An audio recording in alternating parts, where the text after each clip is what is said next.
Welcome, fellow travelers, to another episode of Fate's Wide Wheel. I'm your host, Sam, and this week we are talking about Closure Encounters, the third episode of Season 2 of the Quantum Leap Revival. I'm really excited about this one. This might be my favorite episode of the first five. I'm not sure. There's some really, really great stuff, both in episode one, obviously, which I really enjoyed. And I loved the fact that it was just a different kind of story telling, I suppose, because it focused pretty much exclusively on the leap. And then, of course, we got the big reveal at the end. But there was just some wonderful storytelling, excellent gas cast, very tight ensemble in episode one.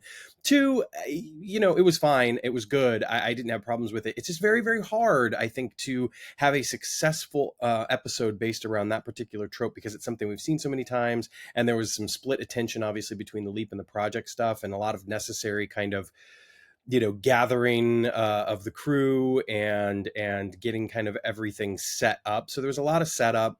Of course, we had the phenomenal scenes between Ben and Addison, both the scene where they're separate, when we see Ben on the screen and Addison seeing him, which was lovely. And then the revelation at the end when Ben realizes that Addison has moved on, which was just some magnificent acting by Raymond Lee specifically. And of course, seeing Ian as the hologram, they were, wonderful. So much humor and a beautiful dynamic, obviously, between Ben and Ian as well. So a lot to like about the episode, but certainly I don't think that it necessarily compares to episode 3. And then I can't say anything about episode 4 and 5, except that I will say that there's a lot of really great stuff in both of those episodes as well. So it's hard to make that determination. But I think if I'm just going on that kind of intuitive feeling, 3 could possibly be my favorite of the first 5. We'll talk in depth about the episode, lots of stuff to share, some really cool history about the episode as well. And I have an exclusive interview with writer Romy Lore. Of course, Romy was on the show last season for Ben's Song for the Defense, which was the first episode of television she ever wrote and was ever aired. So super exciting to have her back. This, of course, is her second episode of television ever. And I think as much as I liked Ben's Song for the Defense, and obviously the interplay between Jen when she was the hologram and Ben was superb, and the story was great, and I just really loved so much about that episode. I think Closure Encounters could potentially even surpass that episode in some really fine ways. There's some excellent character growth. The plot I really enjoyed. It just really fits, and some of the dialogue in particular really sparkles. And we get the introduction of Hannah, which I'm going to talk a lot about. So we'll get to all of that in a minute. I do want to just open up with a couple of, random show notes. First of all, I had a lovely member of the fandom reach out to me with a private message, and they made some statements that really made me take pause and think about some things, not just for the Quantum Leap fandom, but fandom in general. And it was a wonderful reminder, and there was nothing really negative about the message. Again, it was a really lovely message, and it was very supportive both of me and Fate's Wide Wheel, which was awesome, and I really was grateful for that. But one of the things that it certainly reminded me of, and one of the things that they basically stated through the message, is that it's important to kind of curate safe spaces for ourselves. And sometimes that might mean disengaging from certain aspects of the fandom, or even the thing that we love, for whatever reason. And I know I look sometimes as an outsider because I don't engage that much with the Star Trek fandom, for instance. When I kind of, from the outside looking in, I can't help but think to myself, wow, I think some people would be a lot happier if maybe they just didn't watch it anymore. And I think that that's okay. And that's not necessarily what this message was about specifically, but it just made me think about how we can curate those safe spaces for ourselves, and how in this day and age, just because of the way that we utilize social media to discuss these things that we love, and that we even have a word like fandom, for instance, and we kind of find our spot, our spaces to engage with, that sometimes it's not always healthy, and it can affect our mental health, our emotional well-being, and that it's okay to disengage and find things that we love and we enjoy that stimulate us in positive ways, as opposed to just kind of sticking it out for reasons. It's like a relationship. You can be with someone, you can love someone, and then things start to maybe not work out, and you find yourself struggling to be happy.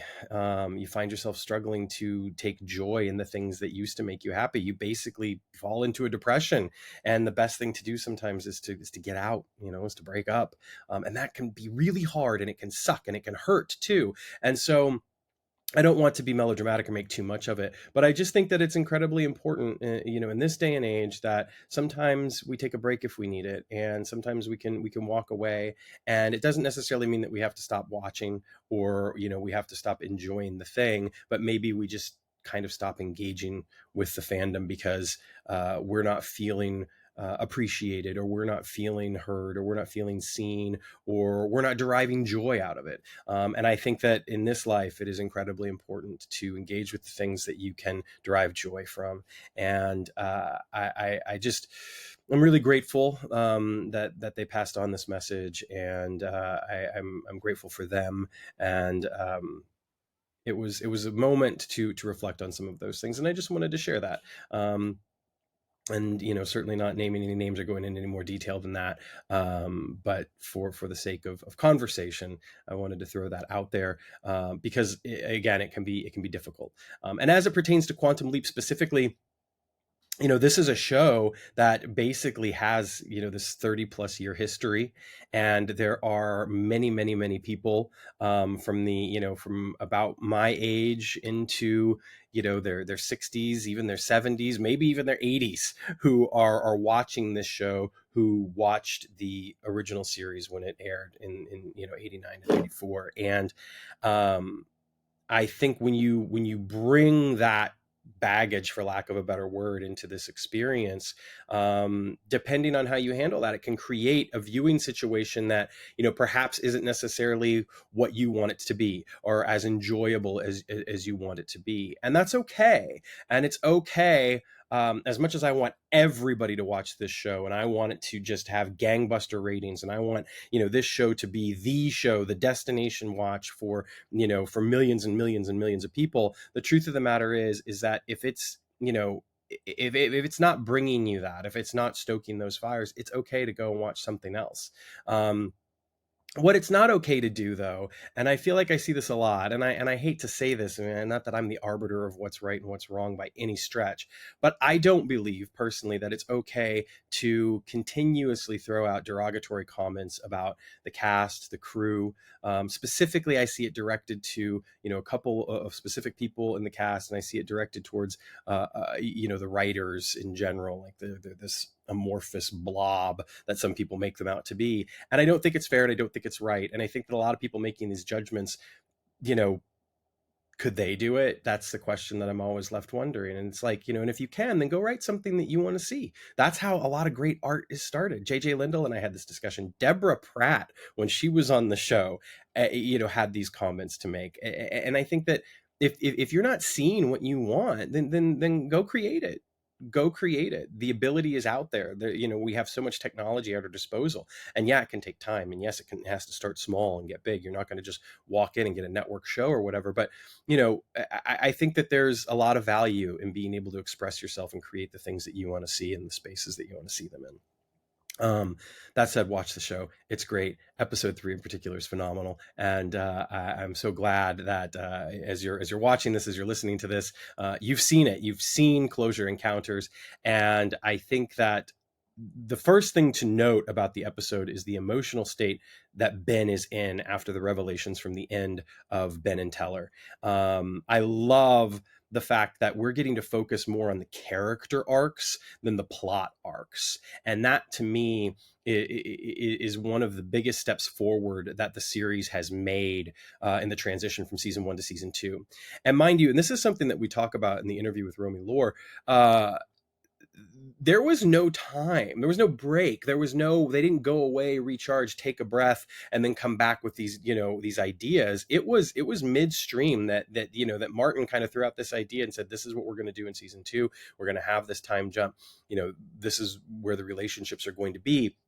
And so I think it's wonderful the way that the character arcs and the character growth and examining the situations that the characters are in has taken precedence over any sort of larger plot arc. And obviously there's stuff to figure out, right? Why 3 years? Sure. What could Ian be hiding? Sure. But I love that it's not at the forefront as much as the stuff for season one. And part of that was out of necessity. I mean, it's your first season, you're telling this big story, and again, I enjoyed that story, but there's just something about the work that's being done now that I'm engaging with on a completely different level, and I'm appreciative of the writing and the acting. And the acting is really, really, really good for the show. So I think episode 3 brings us some wonderful high points, and at the end, I'll talk a little bit without spoiling anything about how that might dovetail into episode 4, which I also think is an incredibly strong episode for different reasons in a lot of ways. So let's go ahead and get started here. I guess I already have, with Closure Encounters, episode 3 of the second season of Quantum Leap, written by Romy Lore, whose previous work includes Ben's Song for the Defense, directed by Chris Grismer, who previously directed the reshoots for What a Disaster, O Ye of Little Faith, SOS, and Judgment Day.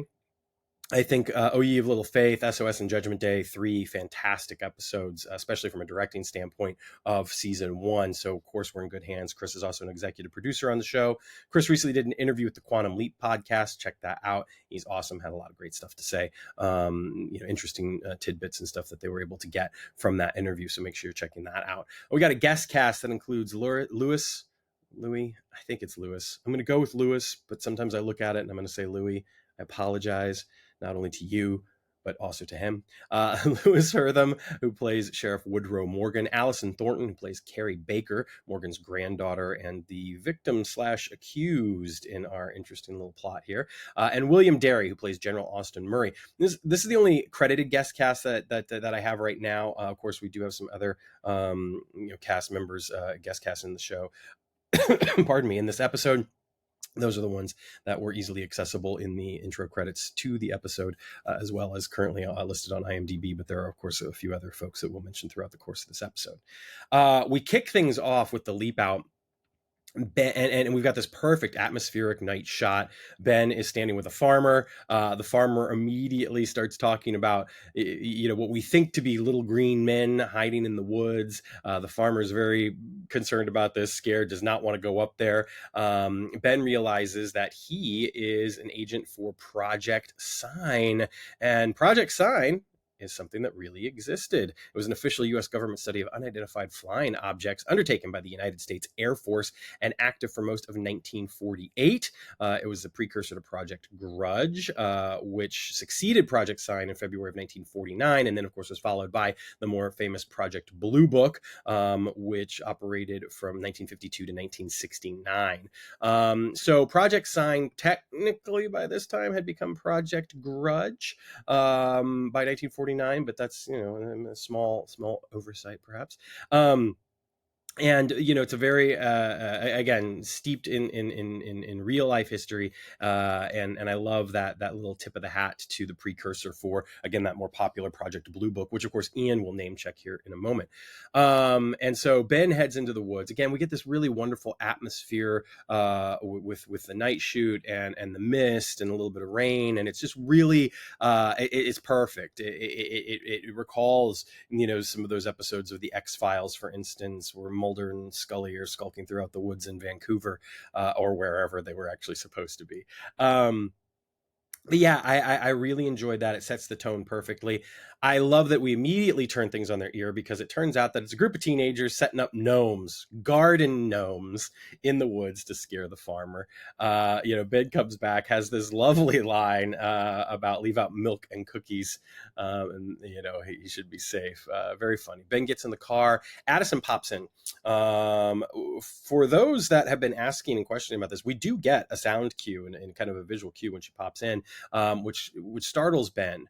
And I love that change. It's a wonderful change from the comfort that Ben normally would derive from Addison popping in. And in this case, he's startled. Now, granted, it plays into what he's just been through, having to skulk through the woods with his flashlight and look around for, little green men. But I think it goes beyond that. There's a change, there's a shift in the relationship with Addison and in how he's feeling about it. There's this wonderful bit too where Ben is reminded about Halloween. We see that Addison's visibly uncomfortable. Ben apologizes. It's a moment that I feel like anyone who has spent time with an ex, especially shortly after they'd broken up, gets. One person, and in this case, Addison has the reason because it's been 3 years for her. One person is out, right? Like one person is ready to move on. One person might not be, and that kind of reminiscence, right? The connection that they used to share. It's uncomfortable, and it because it touches on a spot that I think that we don't always appreciate from the other person's point of view fully, right? Ben, because in those moments we're selfish in order to protect ourselves, and I think that Ben throughout the course of this episode is trying to do whatever he can to protect himself, and he's angry and he's grieving, and it's really lovely. Ray plays it so well, and it's written beautifully too, and some of the dialogue, kind of the explanation for why Ben feels the way that he feels, it's just exceptional writing. It genuinely is, and I love those scenes in particular. We get the knowledge that Addison and Tom have been together for 8 months. Ben is shocked by that. It's a lot of time, right? And we get the idea that Ben and Addison had been together for about 4 years at the time when he left at the beginning of the series, and of course then spent the next however many months together but separated, and then of course in the interim they lost him. She lost him. She had to move on, and it took her time. Those 2 years where they tried to search for him, the project was shut down. She grieved. She couldn't move on. She went to some dark places, and then Tom re-enters her life because again they've had this relationship prior to her even meeting Ben, and he helps her out of that, and so they've got this 8 months now where they've been together as a couple. It's really incredible how Ray is able to relay this feeling that for him it's only been days. The shock, the introspection, the little stuff that he does with his eyes and his facial expressions, and sometimes lack of facial expressions. Like he's so in the moment and he's so engaged. It's just honest and so genuine and vulnerable. And it's I mean, again, he's doing remarkable work on the show, and more people need to take notice. I mean that sincerely. I mean, his work is remarkable. So he is leapt into Robert Cook from Project Sign. He's closed the most cases, so he's one of their best agents. And there's some banter about UFOs here. Addison has a great line about how some things never change. Ziggy still doesn't know why Ben is there. We get back to the project. Ian is excited. Ian is over the moon. They are so thrilled with the fact that UFOs could come into play. It's a statistical fact that there have to be aliens out there. Jen is the doubter.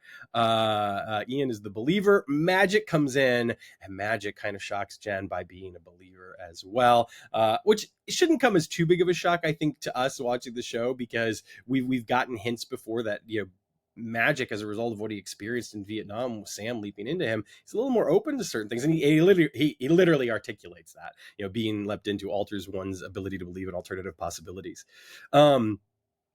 We get the most awkward road trip ever between Ben and Addison. It's great. I Only Have Eyes for You is playing on the radio. I believe this is the Doris Day version, which I'm not sure.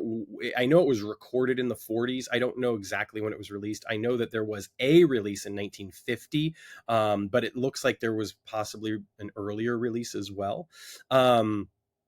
So it's entirely possible that the radio was playing in 1949, even though it might not have been commercially available until 1950.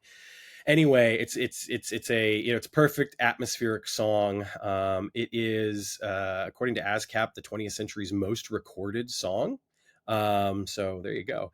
And I think that it illuminates the struggle that Ben is going through at this particular point in time, because for him, he only has eyes for Addison, and Addison's moved on. Here's some trivia about the song. It was composed by Harry Warren. Lyrics are from Al Dubin, and it was written for the film Dames in 1934 when Dick Powell, the actor and singer, introduced it for the film. There are, of course, again, as ASCAP stated, many recordings. The most famous one, however, is probably the doo-wop version by the Flamingos. That's the one that's probably going in your head, if it is at all right now. So the car scene is really great. It's awkward. We get the revelation, which we kind of has already been hinted at in the first episode, that Ben remembers everything pretty much, and how much more difficult that probably has to make things for him. And again, it's a really great bit of character growth. I know that there are some folks in the fandom, it seems to be a bit of a divided issue over whether or not Ben should remember things or he should continue to have a Swiss cheese memory.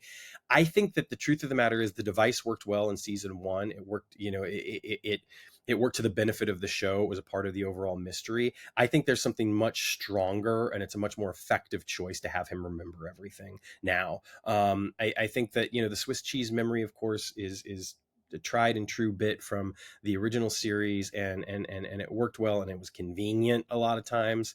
But even in the original series, you have to remember that there are things that Sam started to remember along the way. And as he recalled those things, they did come back into play. Look at season 2 specifically. If you look at season 2 of the classic series, Sam remembers bits and pieces along the way that he will then recall later in the series. The most obvious, of course, being Tom.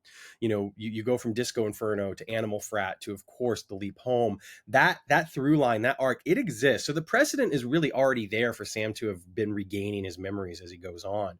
And then, of course, you have the conceit able to happen all over again, because the leap back, when he leaps again to save Al, then his memory can be Swiss cheesed again, and you can go with that. But I think there's precedent for Ben remembering everything, A, and B, I just think it's a stronger and more effective choice for where we are in the series right now in the revival. We get to the hospital, and Ben interviews Korey Baker, who is the victim / accused here in this particular incident. Allison Thornton is rather good here. I enjoy her performance quite a bit. It's very strong. It's interesting, some of the stuff that Romy has to say about, deciding the focus for like who the real featured guest star was throughout the course of the writing of the episode. So make sure you check that out, because I thought it was some interesting details about the choices that get made, just for characters before actors even come into the picture. But I think that Allison's very good here. I think Ray, again, is very good. The way that he's just listening, taking it all in, taking this very seriously. I think for Ben, there's almost an element of he's ready to believe, but he's not yet there, if that makes sense. And he wants to get to the bottom of this. He wants to help, and that's our hero, right?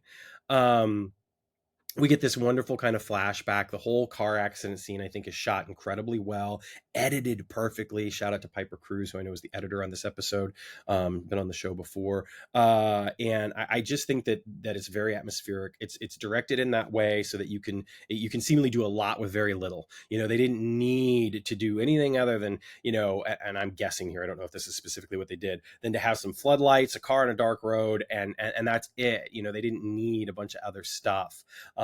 Which played out really, really well. We get the story of the two of them, running from the car, of Melanie being found, next to the car, or still in the car. Later on, there's some discrepancy over, what Korey remembers and what the kind of official story currently in the investigation is. And at this point, again, Ben is just wanting to get to the truth, and he wants to help. And that's when we meet Sheriff Woodrow Morgan, played by Lewis Hertham. And I love this bit of guest casting. I love this performance. I love this character. Sheriff Morgan is one of those characters that we meet along the way that you'd be fine with seeing again. And that to me is one of the highest compliments I can pay to, you know, any guest actor or guest character, because it's not just the actor, it's genuinely the character, which I think is that fusion of the writing and the acting. And yeah, I mean, if we saw Sheriff Morgan somewhere again along the way, it's like, cool. So we learn that Carrie's mother, which is the sheriff's daughter, died not long ago, and that, you know, it changed Carrie. And grief obviously will do that. He paints this wonderful picture of grief, not only Carrie's but his own, and that's something that Ben picks up on, and it clearly impacts him as well. You know, that loss, and he'll later on even share with the sheriff, like, I lost my fiance not long ago, and it's a great moment, and it's one of those moments. You know, this episode has a number of times where, you know, Ben will certainly be speaking to someone in the leap, but obviously he's, you know, the words are just as much for Addison and himself as they are for the people that he's in the leap. And I always love that sort of stuff. And it's not played for humor in this case. There's emotional depth to it, and it's all about the character growth. So again, just another superb bit in the setup of this episode. We also meet Russell Hunt, the biggest landowner in New Mexico, and he is the father of Melanie Hunt, who, of course, is the girl in a coma, and he wants Carrie locked up. He wants the book thrown at her. We don't see him too much, and that's okay. We get a bit of a mustache twirling vibe from him, but that's also okay, because I think with where he is in that particular moment and the way that it's set up, it, you know, it makes sense. You know, he's our bad guy. He's one of our obstacles. And I think that with the short amount of screen time he gets, I don't need a lot of depth here, right? Just come in, give me that big, you know, brassy kind of performance. We're good. You know, Ben at this point thinks that he's got to prove aliens are real in order to, you know, exonerate Carrie from any wrongdoing in this. The sheriff has also mentioned a whiskey bottle. He's mentioned lots of bad decisions, you know, implies that there's been a lot of, you know, kind of wild antics, which is something that, you know, a teenage girl in 1949 is just not allowed to do. And, you know, it's interesting because Addison also parallels that with the fact that the sheriff isn't allowed to really openly grieve and be vulnerable either. And, you know, it's a good point, something to pick up on. And it's contrasted perfectly by the way that Ben, I think, a little bit more openly grieves his relationship, you know, with Addison throughout the course of the episode. We get to the diner. Oh, you all, I love this scene so much. But before I talk too much about it, I also love the napkin holder mirror shot. Really well done. Lovely stuff. So we're in the diner and we meet the waitress, and the waitress, played by Eliza Taylor, is Hannah. She's perfect. Just sublime. I think Taylor's performance is wonderful. I think the writing of the character is beautiful. Comparison being the death of, you know, Joy and all that sort of stuff, I'm going to go ahead and go out on a limb here. It's impossible not to. We get introduced to two new characters throughout the course of this season, Tom and Hannah. And I think that Tom is feeling a little bit square peg round hole in a lot of different ways. You know, it's not just the storyline, which I know some people do not like. And I think it's okay that you don't like it, by the way. I think in some ways, maybe you're not supposed to like it. I think some people are maybe a little bit more accepting of it. But I don't think that fans who are not on board with the storyline or don't like the fact that Tom and Addison are together or whatever, I don't necessarily think that's a bad thing. So anyway, square peg round hole a bit for a variety of reasons. Hannah, perfect fit. There's something about what she brings to the show, what she brings to Ben, even in the few moments they share together over the course of this episode. It's just lovely. She is clearly a person of deep empathy and high intellect, which I think, again, is a perfect fit for Ben, because that's who Ben is too in a lot of ways. There's this energy. There's this kind of not innocence. I don't want to say she's like this downy innocent, because that I think almost belittles, takes away a little bit from her. It's not innocence, but yeah, there's this beautiful energy, and it reminds me in a way of the energy that Ben had in Atlantis, when he's on the space shuttle, when he goes for the EVA or the spacewalk rather, and and Addison's sitting on the side of the shuttle and he's all excited, and it's really it reminds me of that quality. Yeah, I just love it. She's incredibly charming. She's so charming. She starts bringing up all sorts of interesting things, scientific principles, physics principles, and she mentions yo-yos, and she's talking about how if people from 500 years ago or whatever came in and saw everything, they'd think it was like witchcraft. And she name checks yo-yos in particular, and it's a lovely moment. It's worth noting that yo-yos, apparently there's evidence that they have been around since like 500 BCE. However, in terms of what we kind of see as a modern yo-yo, I mean, like the first yo-yo production company was 1928. So it just fits perfectly kind of with again what she's trying to say, what she's trying to explain. And there's another element of this scene that just connects with me in a very big way, and that is the score. Hannah's theme, which is what I'm calling it until I'm told otherwise, is gorgeous. It's lovely. Even thinking about it, it makes me feel things. It's reminiscent of some of the cues that we got in the classic series, like the Leap Home Suite, which, Google it if you've not heard it or you're not familiar with it. It's just beautiful, and it gave me an even greater appreciation for this scene. Again, the dialogue sparkles. Ben is clearly impressed with her, and kind of intrigued, like, what does a waitress know all this stuff for? Which is really nice, and it comes back into play later. As Ben leaves the diner with the sheriff has come to get him, and Hannah gives him the coffee on the house. They're going to go out and check the accident scene, and they're followed by huntsmen. The sheriff plays a game of chicken. This is also when Ben is trying to kind of get develop a little bit of a rapport with the sheriff, and the sheriff's not really having it. Ben is also able to figure out that it was the sheriff that called Project Sign in, which is an interesting tidbit as well. He wants to help his granddaughter. Like he's not the obstacle here, right? He's the assist.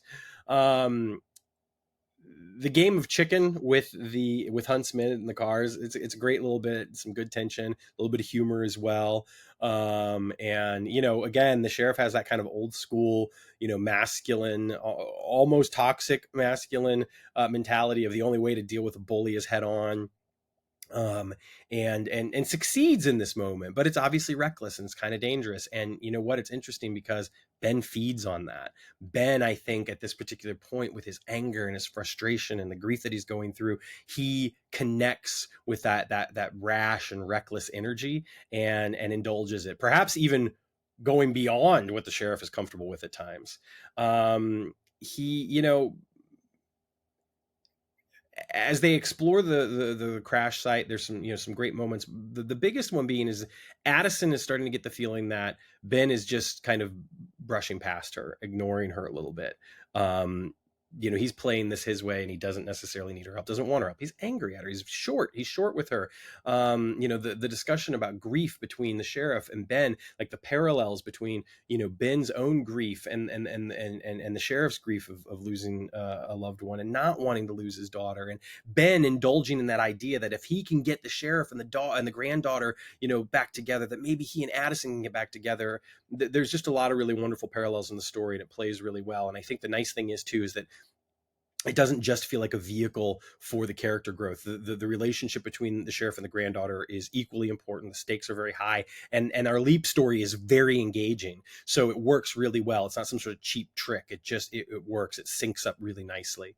When we get back to the hospital again, Ben is kind of very short with Addison, and he's being a little bit more reckless, and I think at this particular moment, Addison is starting to realize, like, oh, okay, like, fine. I mean, he flat out says, "You're wrong," and in a very angry, short way.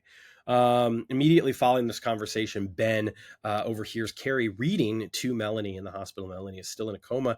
Korey's reading Alice in Wonderland from chapter 2. pool of tears. I shall be punished for it now, I suppose, by being drowned in my own tears. That will be a queer thing, to be sure. It's interesting here, and I don't want to make too much of it, but again, it's a choice. And anytime a choice is made in a piece of art, you do have to, you do start to wonder why. That scene in particular, Alice has just been big, right? And she's started to cry because she can't figure out what to do, can't figure out where to go. And then she gets shrunk down again, and she's, literally swimming around in a pool of tears before she gets through the door. And I don't know. It's just kind of an interesting parallel, I think, to the way that our feelings sometimes come out in our emotional state, in particular with grief. Grief hits us in general. Will come at us at times when it comes out of nowhere, right? We're feeling normal, we're feeling big, perhaps, and then it's like you metaphorically or literally cry so much, and you just start to feel shrunk down, so small in your feelings, and this is all extrinsic stuff that I'm bringing to it. It's nothing necessarily intrinsic to the plot, but for me, there was just this beautiful parallel between that pain and between that grief and between what it feels like when you start to drown in your own grief, and how do you get out of that. And Korey clearly is grieving the loss of her mother. The sheriff is grieving the loss of his daughter. Ben is grieving the loss of the relationship with Addison. And it's really beautiful stuff. Now, of course, I want to bring another little thing into it. It's interesting here too, and I don't want to call too much attention to it, because it's not necessarily important to the plot, and it's not necessarily something that is ever made fact. But I do think that you could, if you want, infer here that potentially we also get the idea of a closer relationship between Korey and Melanie.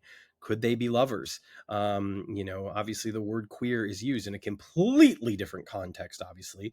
But in a show which is obviously never shied away from having queer characters, both in the leaps and of course in the project, you do kind of wonder, is it possible here that Korey and Melanie are in a relationship, and that is also something that is, kind of the at the root of all of this angst and anger from Russell Hunt, that there's something untoward and improper about their relationship, or it could just be that they're incredibly good friends and they're out for a joyride, and they think that there's been drinking involved and Korey's corrupting Melanie, yada yada yada. So it's neither here nor there, but it is an interesting thought to perhaps meditate on a little bit, if you like. Ben at this point, I think he's so angry, he's spoiling for a fight. So when he sees Hunt's men, he ignores Addison, goes straight for them, and starts to get the crap kicked out of him. It's interesting here, again, something to take note of in the interview with Romy, is that this scene played a little bit differently in one of the permutations of the script. So I think that's fascinating. Check that interview out for more. It's also worth noting that our hero gets taken down a peg, like physically here, and the sheriff has to come and rescue him, with the shotgun blast to the sky. This is when we start to learn more about Hunt back at the project, after Ben's kind of been pulled out of the frying pan by the sheriff. Hunt is the biggest landowner in New Mexico. He struck it rich with oil, but the wells have dried up. Jen seems to think that he's probably running drugs at that particular point in time, especially in like 47, 48, 49, apparently Mexico, weed and heroin coming across the border even then. And so, New Mexico would be a perfect spot for Hunt to funnel some of that in and reaffirm his riches over it. We get the name check of the Bell 47 helicopter. Bell 47 is a single rotor, single engine light helicopter manufactured by Bell Helicopter. It was the first helicopter certified for civilian use on the 8th of March, 1946, and the first civilian delivery was made on New Year's Eve, 1946. So yeah, I mean, obviously all of this tracks 100% along with the actual history of the vehicle, and clearly Hunt is someone that could afford it, and obviously it's possible that this could be what the girls saw that night when they were out on the road. As Jed, of course, takes a little bit of glee and delight in the fact that it looks like things are a little more grounded than what Ian initially thought. Ian has a great line. They say, "I hope you can respect my privacy at this time." Uh, and it's just, I just love those moments of levity. I mean, we've already, I think, gotten used to the fact that Ian is going to bring a lot of that to the table, and Mason, of course, is fantastic in those moments. So it's a nice moment, and it's great because throughout the course of this leap, we get signs of this dichotomy between sort of a return to normalcy at the project and yet not. There's plenty of moments when we're reminded of the changes.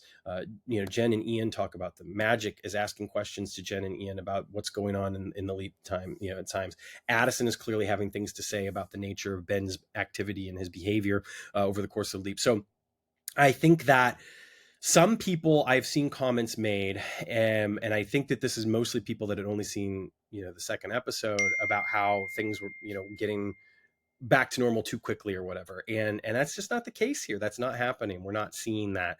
We're seeing that these are professionals. They're trying to do what's best for the leap and best for Ben, but there's still issues and there's stuff that's going to have to be resolved. And I really enjoy that.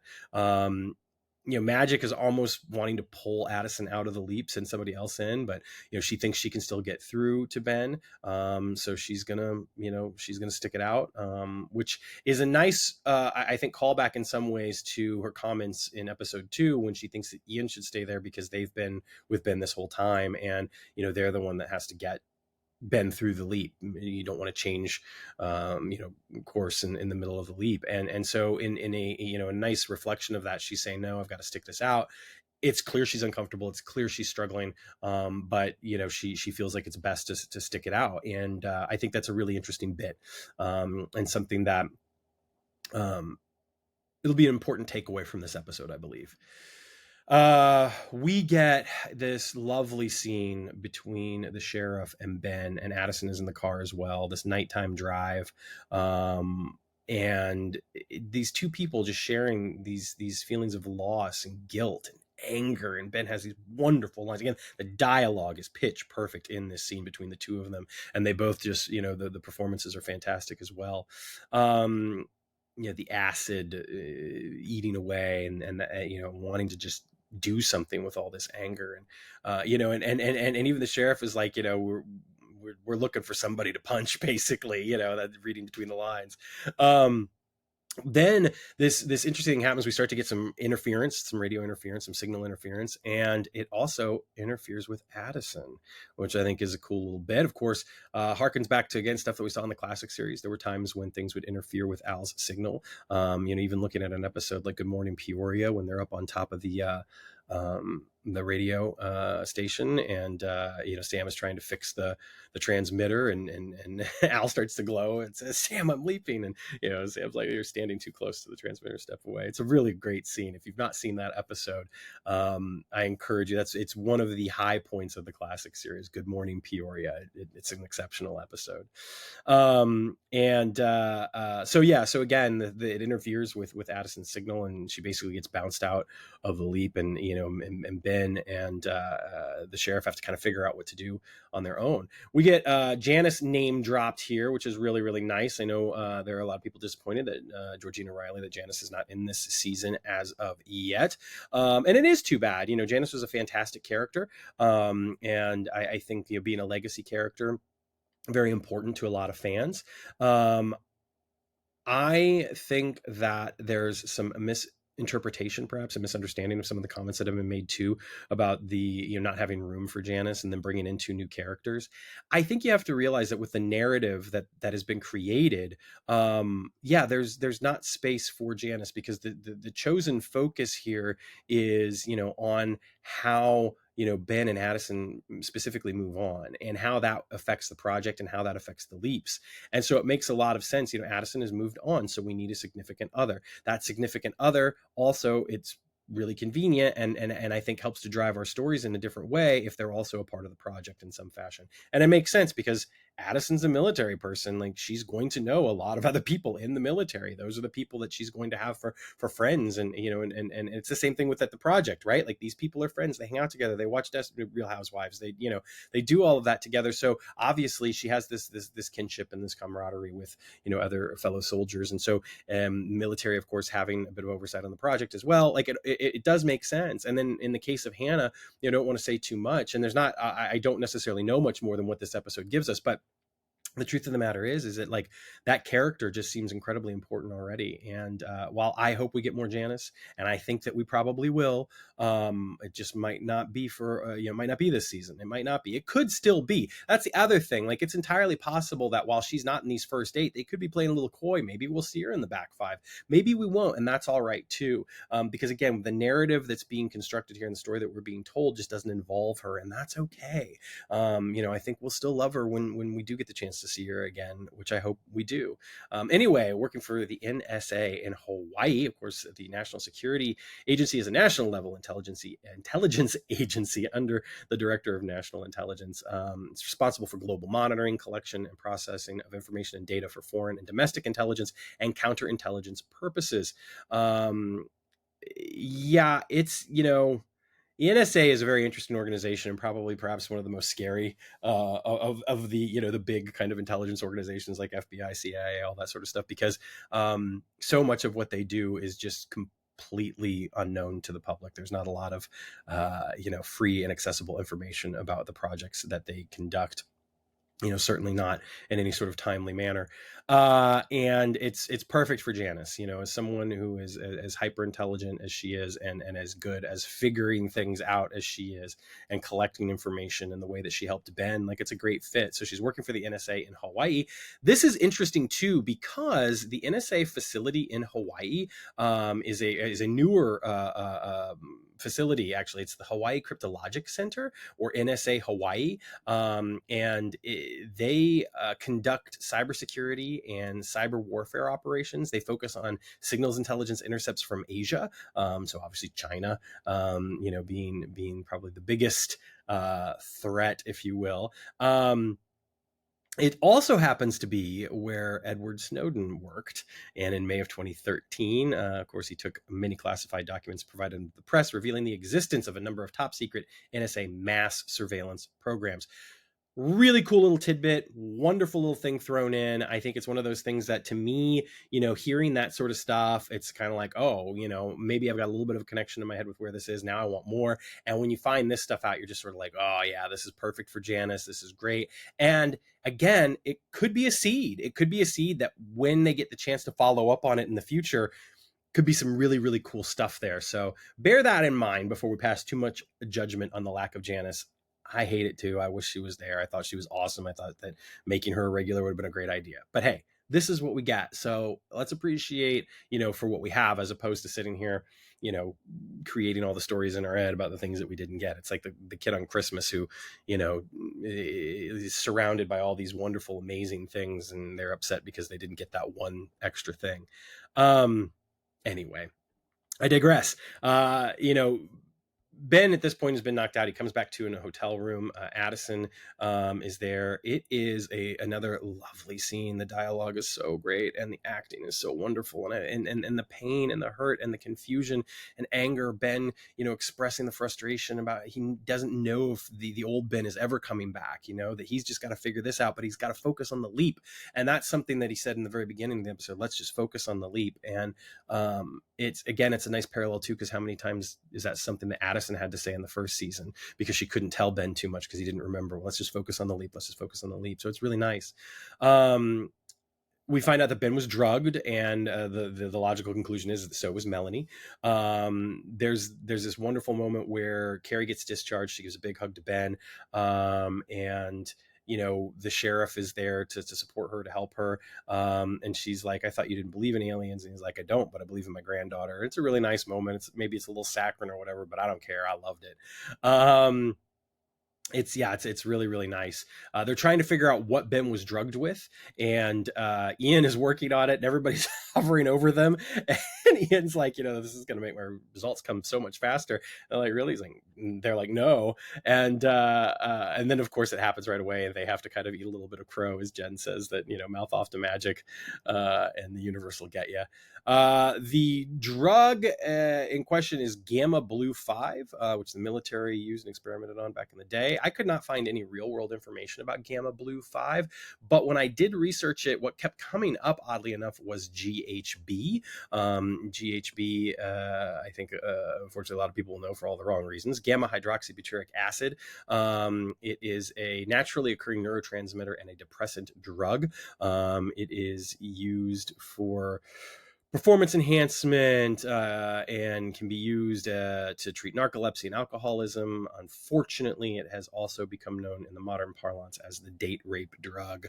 It is obviously a drug that if you got too much of it, yes, it could indeed kill you or put you into a coma, because it would depress your nervous system. So it fits. Whether or not that's the parallel that's supposed to be made, who knows? If it's something they completely made up, I don't know for certain. I did not ask that question, unfortunately. But if you know more, if it turns out it's real, if it turns out for a fact it's completely fictional, feel free to leave a comment or reach out over on social media, and we'll get that information out.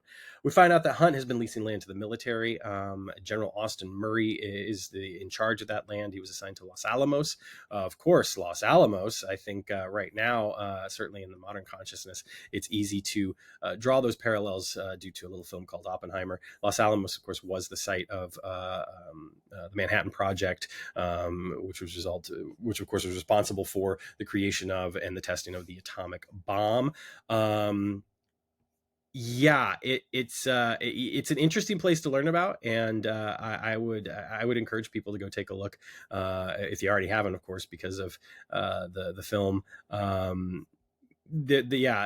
What went into creating the project and the research of the project, and of course how that spilled out to kind of inform the secrecy of other projects after the war and that sort of stuff. I think it's a perfect way to dovetail into this episode.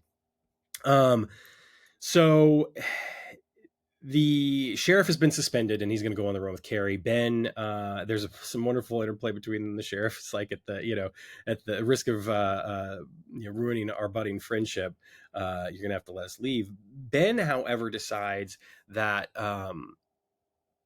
if they run, they're just giving. They're giving more fuel to the fire here, and we find out, of course, if they do run, the sheriff is going to go to jail too. So Ben's like, just give me 6 hours. And Addison keeps warning him. They stash Carey with Hannah. Hannah is helping out now. She's a co-conspirator. It's awesome. I just love her. I love her so much. And then Ben wants to use adrenaline. Adrenaline, of course, is a naturally occurring hormone and also a medication. It plays an essential role in fight or flight response, increases blood flow to muscles, heart output, pupil dilation response, etc. And it is used, as a drug at times to inject in people, and it can be used to kind of help bring people out of low heart rate, etc., that sort of stuff. And in this case, with the Gamma Blue 5, it could protect Ben from getting knocked out again. Addison is totally against it. Everybody seems to be against it except for Ben. Ben, again, is behaving reckless. He injects the adrenaline into himself. And then we get like one of the, just in this emotionally scorching scene. I love it so much. And Addison, is kind of like going after Ben about, I don't want to lose you again. I don't want, all this sort of stuff. And Ben just finally lets her have it. And Ben says, no one made you bury me. It is an amazing, amazing moment. He says, don't give up on me again. Ray is so fucking superb here. I love it. It's just, it's not often that these emotionally wrenching scenes are such a joy to watch, but when they're done so well, you cannot help but like appreciate them, as well as be engaged by them, as well as being moved by them. It almost, it almost defies description, but it's an incredible moment, and I absolutely love it. We see the green eyes again. Ben is abducted. We see flashes of advanced technology. The military dumps Ben. The sheriff rescues him. Addison saw everything, so Ben's plan worked. Ben and the sheriff meet with General Murray, and courtesy of what he's learned from Addison, Ben is able to talk about the prototype night vision, which again lines up historically with when night vision devices were being used and tested and that sort of stuff. The triple barreled night vision is interesting because I believe that is, oddly enough, appropriately enough, considered Generation 3 technology. So it's clearly advanced technology for the time, but it is obviously, it tracks with, again, potential like research off the books, research projects, etc. The 0 point jet, which is fascinating because I'm not 100% sure if this is supposed to actually be 0 point energy, which is fascinating to me because 0 point energy, of course, has a lot to do with like quantum physics and quantum mechanics. So that tracks, right? And of course, it looks like a UFO. Addison has this wonderful line about how she saw a lot more that Congress probably doesn't know about. Clearly at this point, like General Murray knows that, all right, fine, what do you want? And Ben basically lays it all out there, right? We're going to clear Korey. We're going to clear the sheriff. We're going to get him reinstated. We're going to get, they're going to get a new car, and we're going to ask for the car and everything. It's a great scene to help wrap things up in a manner which I think, again, leaning into the sort of conspiratorial nature of the storytelling. It works well. And yeah, it definitely, it in some ways it can feel like that abrupt television conclusion, and yet it tracks. And I think it's just incredibly well done with everything that we've seen before, and everything's kind of been leading up to this point. So it works very, very well as that successful resolution of that storyline. And I really love it. Ben also encourages the military to move their secret base to Grooms Lake, Nevada, Area 51, which who doesn't know about Area 51? And it brings us nice and full circle. This episode has had a lot of kind of subtle nods to like the X-Files, whether intentional or not. It's hard to see an episode like this and not think about the X-Files, to not think about another show called Dark Skies from the 90s. Even more so Dark Skies in a way, because Dark Skies was a period piece. So, this being a period piece is great. Of course, there were episodes of the X-Files that were, flashback episodes that took place during these times in the 60s and so on. But anyway, it's just a really, really nice nod, and Ben inadvertently sets up Area 51, which is fun. Groom Lake is a salt flat, and there's lots of runways there. It's an interesting history, to say the very least. What goes on there, who knows? Apparently, the CIA established the facility in 1955 for Project Aquatone, which is the development of the U-2. U-2, of course, has a lot of interesting history and a little bit of connection to the classic series of Quantum Leap. So check that out, engaged viewers. Lots of aircraft, experimental aircraft. Testing has been done there as well. You can Google it. There's plenty of stuff. Anyway, that now resolved, Ben, kind of tells Morgan to talk to Korey to tell her how you feel and keep that communication open. And of course it parallels, and Addison picks up on it. Ben is saying that just as much, for himself and for the state of things with Addison as he is with Morgan and Korey. It's the hardest thing in the world, but it's the only way forward. And it's kind of, it's the perfect sort of resting place for where Ben and Addison are in this episode. We go back to the project, and there's some lovely stuff between Addison and Magic. Magic uses the phrase "one day at a time." That's all I'll say. He has this wonderful line too about how we still carry all 3 years of the pain and longing and the frustration. So it's lovely because Magic gets to have that opportunity to allay a little bit of Addison's guilt by kind of saying, like, this is all new for Ben, and it's natural he's going to feel this way, and I feel really bad for that. But don't forget about how you're feeling too, because for you, this is 3 years. We carry all of this stuff with us still, and it's fresh and new for Ben, but it doesn't mean that it's not there for you too. And it's wonderful, and Addison again is like, I think somebody else should go in, and Magic's just sort of like, he wants to give her time. Too, it's like, yeah, Ben needs time, but so do you. And I just love the balance that Magic strikes. He's clearly, empathetic towards Ben's position a lot, but he's there for Addison, and it's lovely, and it echoes a lot of stuff we saw in season 1 as well. Magic asks when Tom is coming back, and apparently it's that afternoon or that evening or whatever. And Magic's like, good, we all need someone, we all need some help. And kind of sends her off to go get her help. And then he makes a phone call. We don't know to whom at this particular point, but I do think that uh, it's good that Magic has someone to talk to. Could it be a family member? We know that he had a daughter that he might have been estranged from in season 1, which of course would mean that he had a spouse at some point in time. So who could it be? Someone new, someone we've heard about before or whatever. I don't know. And then at the wrap up of the leap, Ben goes to see Hannah.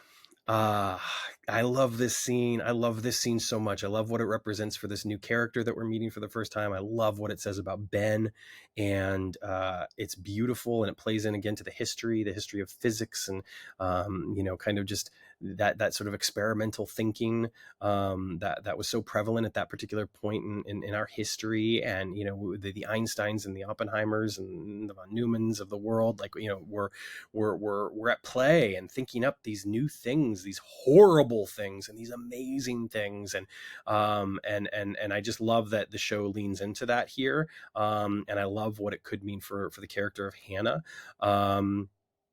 They have this lovely little conversation, and Ben almost baits her a little bit by quoting the general theory of relativity. What we perceive as the force of gravity arises from the curvature of space, and then Hannah finishes it, and time.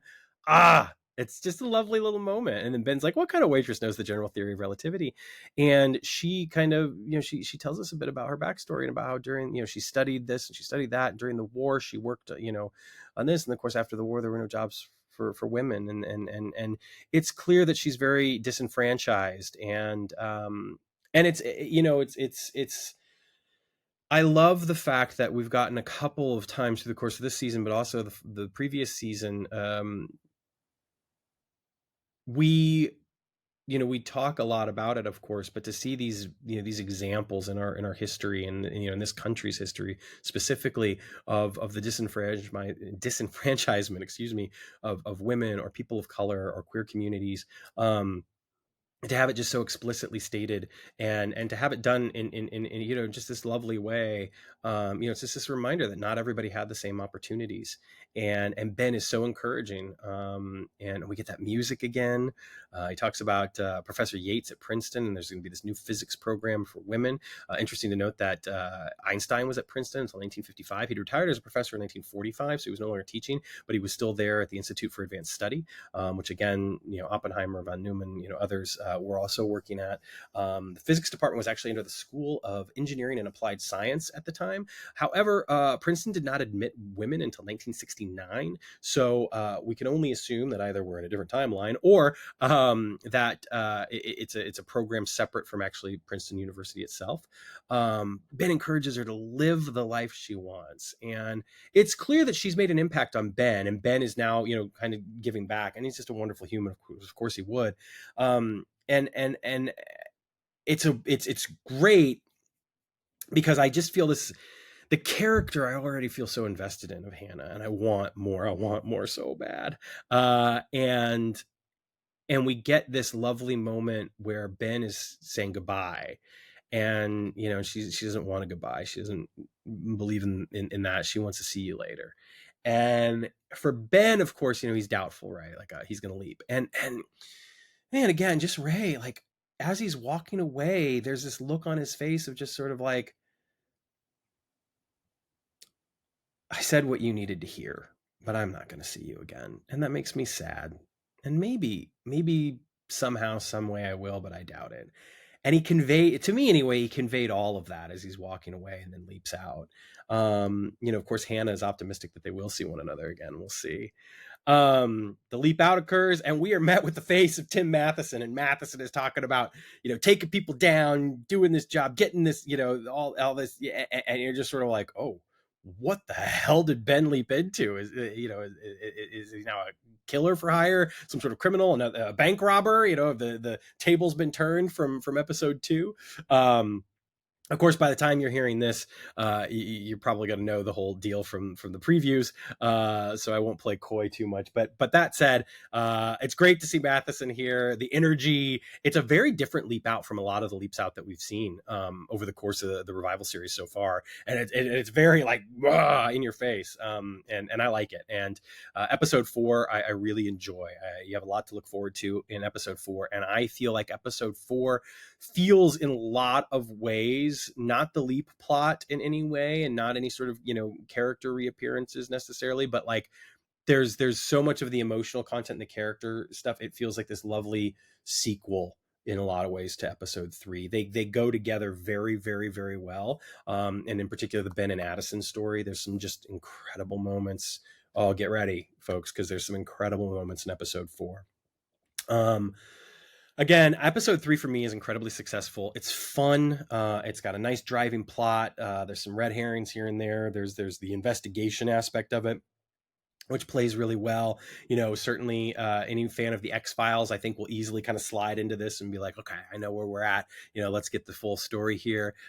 It's just, yeah, it's a great episode for all of those reasons, but it's also a brilliant episode for the introduction of Hannah. Did I mention I love Hannah? The introduction of Hannah's theme. Did I mention I love Hannah's theme?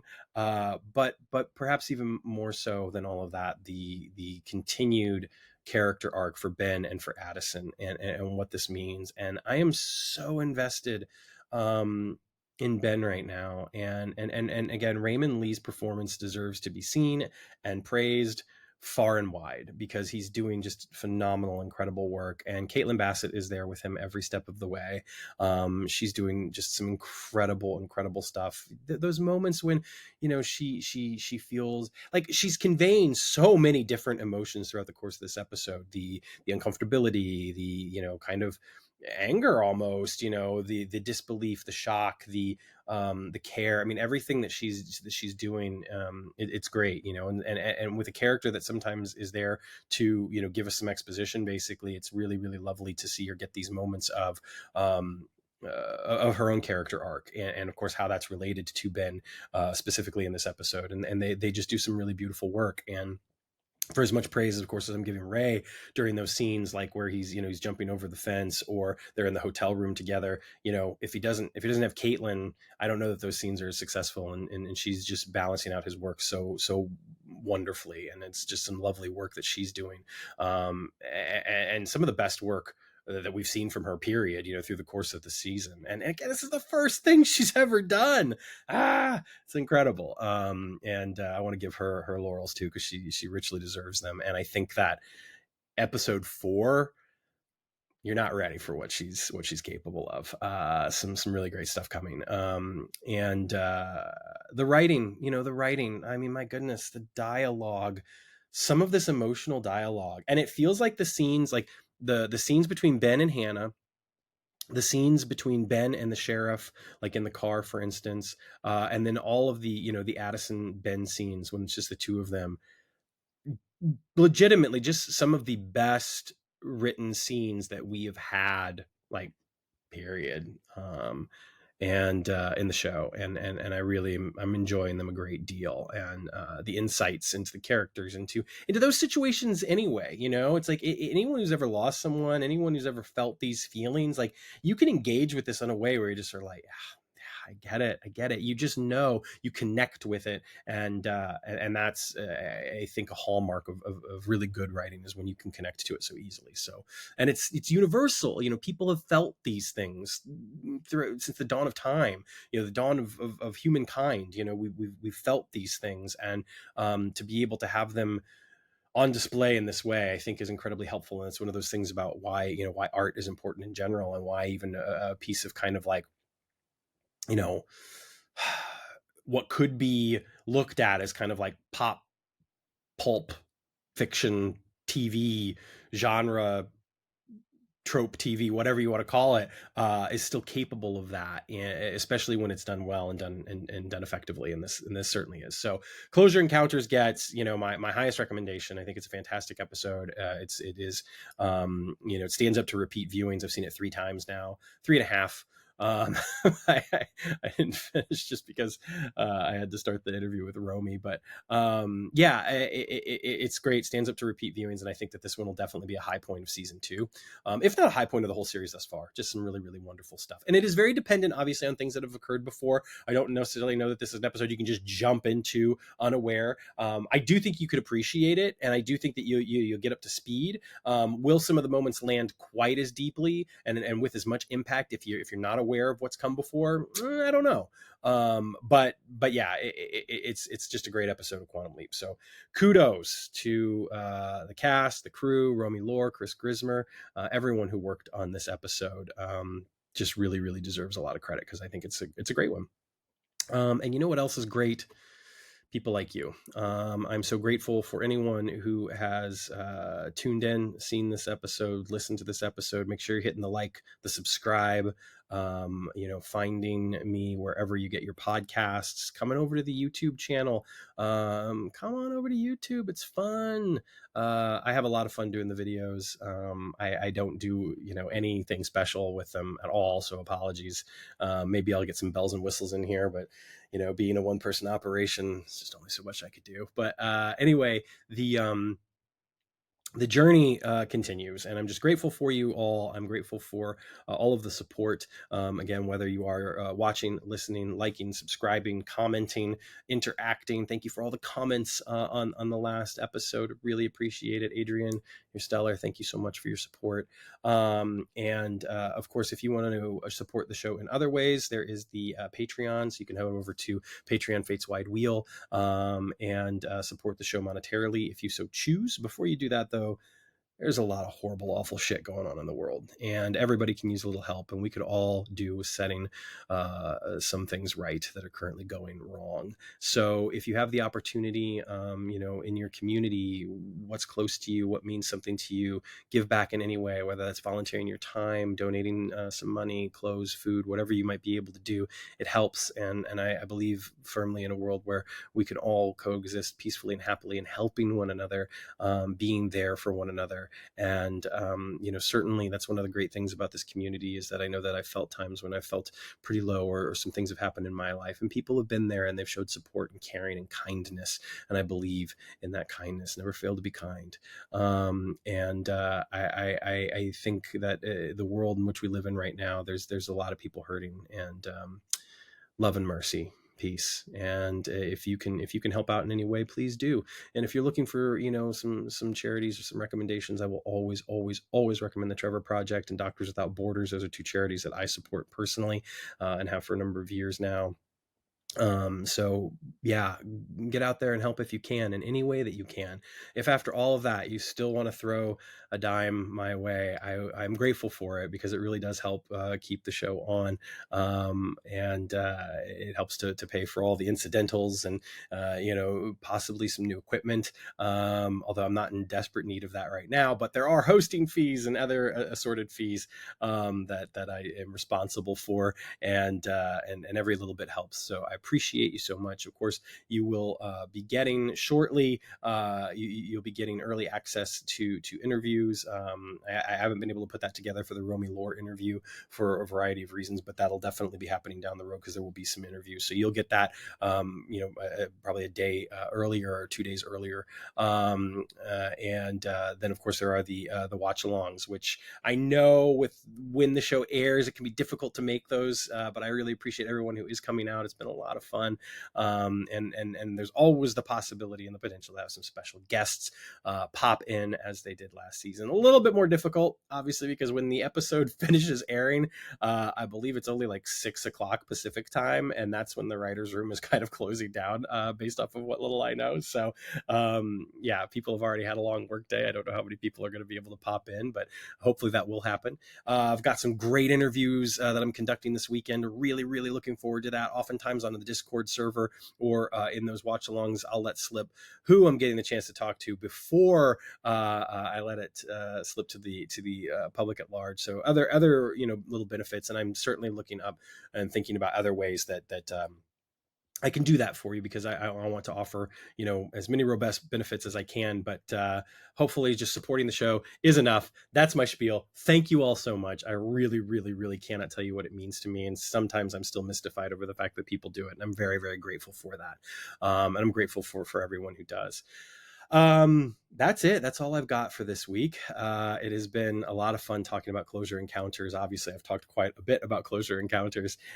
Make sure you check out the interview with Romy Lore. Romy's fantastic. She's fun. She's engaging, and just did an incredible work on this episode. And yeah, I love the spirit of collaboration. I love so much about what she has to say about the work. So check out that interview. Some really interesting tidbits about that character, Hannah, about the situations under which some of these scenes were filmed.